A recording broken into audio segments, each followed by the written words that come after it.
My name is Ellen Blais. I'm a Haudenosaunee midwife from Oneida Nation of the Thames.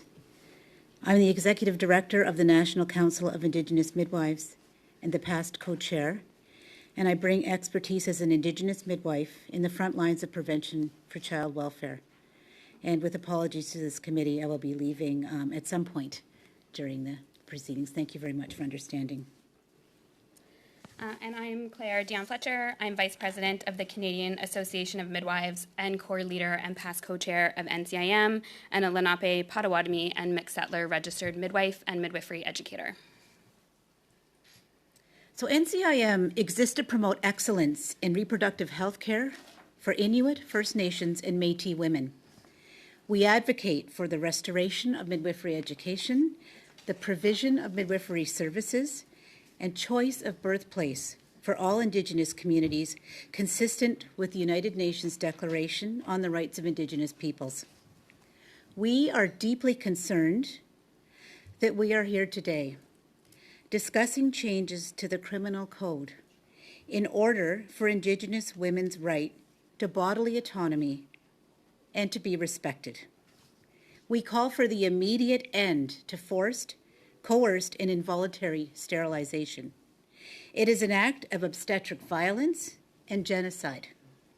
We echo and follow the lead of the Survivors Circle of Reproductive Justice in our recommendation, and we support Bill S-250. Indigenous midwives are at the front line of addressing forced and coerced sterilization. We provide excellent sexual and reproductive health care. We are advocates for our patients and their families against systemic racism. We are prevention by applying the principles of free, prior, and informed consent, continuity of care, culturally rooted care, and patient advocacy.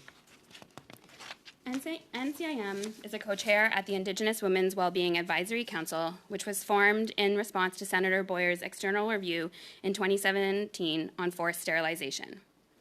This issue sits at the intersection of systemic racism, ongoing colonialism, sexism, ableism, transphobia, homophobia, and genocide. As healthcare providers, we know that prevention demands a complex response. NCIM, IWAC members, and national Indigenous health organizations are working to address the root causes of forced sterilization. We are building awareness of the sexual and reproductive rights of Indigenous peoples. We are encouraging non-Indigenous health professionals to provide culturally safe care, which includes a commitment to free, prior, and informed consent under UNDRIP. And we are working to grow the number of Indigenous-led healthcare providers, particularly midwives. However, this is long-term work. From our experience, voluntary anti-racism initiatives and strong non-Indigenous allies cannot end forced sterilization alone. We hope that the implementation of Bill S-250 will encourage healthcare provider associations, regulatory bodies, and institutions to strengthen their policies and anti-oppressive trainings to ensure meaningful consent procedures. NCIM commits to moving this forward within the midwifery community. The responsibility should not be left on Indigenous life givers to know their rights and advocate for themselves when they are seeking healthcare. We hope that Bill S-250 moves through the legislative process thoughtfully and quickly. It has the potential to strengthen the work happening across Canada by providing a legal obligation for consent and will criminalize the act of forced sterilization that is a heinous violation of Indigenous and human rights. As Indigenous midwives, whose model of care is based on cultural safety, self-determination, and informed choice, we recommend the implementation of Bill S-250. However, we believe that this change to the criminal code is not enough. We need Indigenous-led policies and tools which prevent forced and coerced sterilization from ever happening. These policies and tools are needed to ensure that consent is not coerced, that decisions are made with all the necessary information and time, and that individuals who are seeking voluntary sterilization are not prevented from accessing it. In closing, we are satisfied that this drafted legislation is being brought forward. Indigenous peoples are entitled to dignity, respect, and autonomy in all aspects of healthcare, which includes the right to choose whether or not to have children. We lift up and honor the voices of those who have been courageous enough to come forward and shine a light on another dark chapter of our shared history. Thank you. Now and go. Thank you, Dr. Blais. Senator Boyer. Thank you. Thank you all for being here, and thank you for your presentations. I have a quick question for you, specifically, either Claire or Ellen, and it has to do with your practice in the communities you serve. And how do you think that S-250 will impact on that, on your practice and the communities that you serve?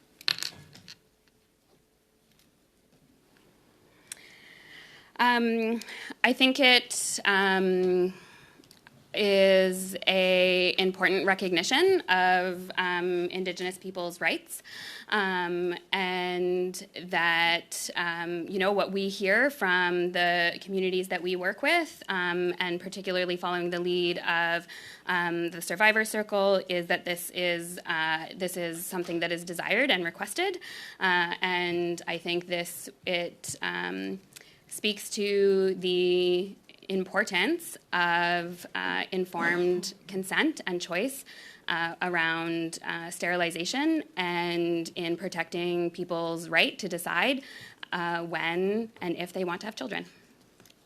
Thank you. Thank you. Thank you, Ms. Senator. I just wanted to add one comment. Oh, sorry. Go ahead. Thank you. I was at a meeting yesterday, and I just want to bring it to the attention of the committee that this is something that's happening currently. This is not something that, ended in 1970 or 1980. There was somebody at a meeting yesterday that I was at when I was discussing, I was coming to this committee, and they had said that they had later in life have gone to their doctors for a procedure, and in their chart it said that they had tubal ligation, and they had no awareness of it. And so this is something that's very much happening today. And so I just wanted to make that comment that at least something like a deterrent like this is at least a starting place, but there needs to be a lot more for our communities. I think, a thing I would like to point out is that we are really talking here today about a colonial problem, and we're talking about a colonial solution to this colonial problem. But I think we also have to think about this from an Indigenous perspective and what an Indigenous response would be. And this would be rooted in relationships and focused on prevention. And I think one of the key ways that we can do this is through Indigenous healthcare providers, Indigenous midwives, Indigenous doctors, nurses, and patient navigators who are there to promote the autonomy, the self-determination of Indigenous people and promote consent, and particularly when speaking about Indigenous midwives, talking about this from an early age and how that can impact an entire life cycle. We've heard from a lot of non-Indigenous people about the way that anti-Indigenous racism is seen in the healthcare setting. We've heard less from Indigenous people about what that looks like. But I think a key way that we think about it happening is the very obvious things. So it's great to have smudging policies. It's great to have a policy about placentas. But we have to deal with the paternalism against Indigenous people that we see from doctors in the healthcare system, and doctors thinking that they know what is best for clients. I understand that doctors and all healthcare providers have expert knowledge in health and in medicine, and this is extremely important in healthcare. But we also have to recognize that Indigenous people and Indigenous women have expertise in their own bodies. And when we continuously, as healthcare providers, say what we think is best for Indigenous people, we are taking away their ability to say what is best for them and to make decisions about themselves.